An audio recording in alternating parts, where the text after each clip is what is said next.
గత అంటే దాదాపు వారం రోజుల నుంచి ఇక్కడ నిరాహార దీక్ష కార్యక్రమాన్ని చేపట్టిండ్రు.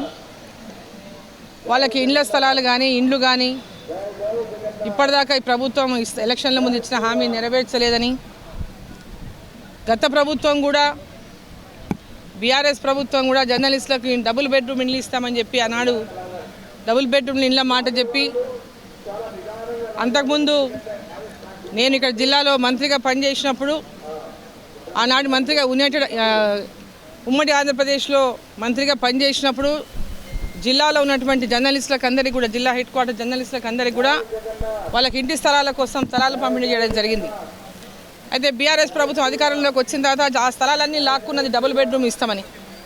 సో ఆ డబుల్ బెడ్రూమ్ కూడా ఇప్పటిదాకా వాళ్ళకి అందినటువంటి పరిస్థితి లేదు. మరి ఈ ప్రభుత్వం అధికారంలోకి రాకముందు జర్నలిస్టులకు అందరికీ కూడా ఇండ్ల స్థలాలు ఇస్తాం, వాళ్ళకు కూడా అందరికీ ఇండ్లు ఇస్తామని చెప్పి అధికారంలోకి వచ్చినటువంటి కాంగ్రెస్ ప్రభుత్వం కూడా ఈనాడు కాంగ్రెస్ పార్టీ ప్రభుత్వంలోకి వచ్చిన తర్వాత వాళ్ళని పూర్తిగా నిర్లక్ష్యం చేసింది.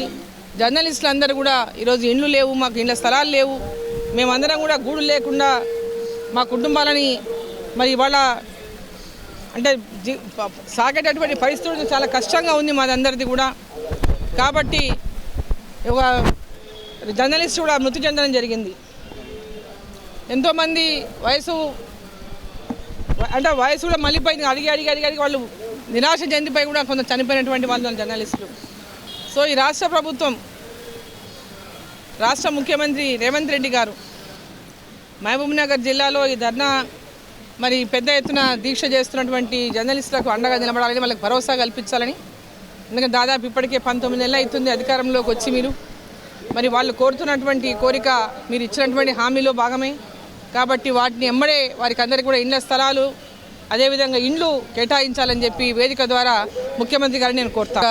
ఇండ్ల స్థలాలు లేని వారికి గుర్తింపు పొందిండ్రో వాళ్ళకందరికీ ఇండ్ల స్థలాలు కేటాయించిండ్రో తిరిగి వాళ్ళకి ఇప్పుడు ఇండ్ల స్థలాలు కానీ స్థలాలు ఉన్న వాళ్ళకి ఇండ్లు కానీ తప్పకుండా కేటాయించాలని కలెక్టర్ గారి దృష్టికి కూడా తీసుకెళ్తా. రాష్ట్ర ముఖ్యమంత్రి గారు దీని మీద స్పందించాలని, జిల్లా అధికారులను ఆదేశించాలని చెప్పి ఈ సందర్భంగా నేను కోరుతున్నాను.